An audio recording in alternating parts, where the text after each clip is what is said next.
Malugod na tinanggap ng ilang senador, partikular na ang mga tatakbo sa pagka-vice-presidente ang desisyon ni Representative Leni Robredo na tanggapin ang alok na maging running mate ni Liberal Party Standard Bearer Marojas.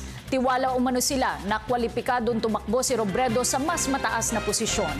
Ang detalye sa ulat ni Jade Miguel.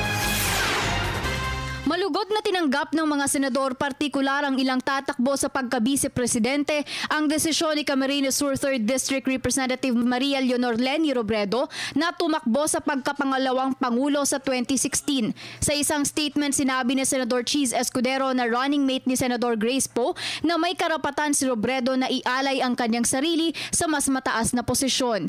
Naging naman ang sentimiento ni Senador Alan Peter Cayetano hinggil sa pagpasok ng panibagong kandidato sa pagkabise sa susunod na halalan.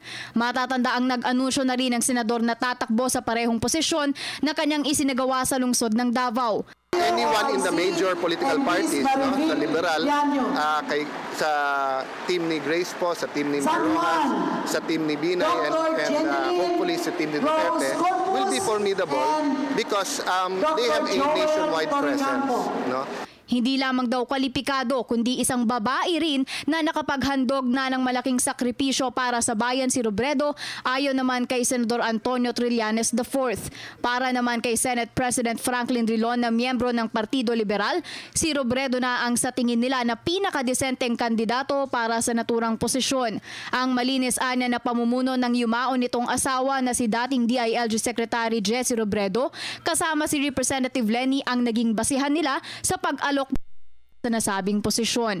Samantala, si Senador Bam Aquino naman ang napili ng Pangulong Aquino na tumayong campaign manager ng kongresista. Kapansin-pansin naman na halos puro Bicolano ang karamihan sa tatakbo sa pagkapangalawang Pangulo. Maliban kay Robredo na taga Camarines Sur at Escudero na taga Sorsogon, ang ina rin ni Trillanes ay isang Bicolana.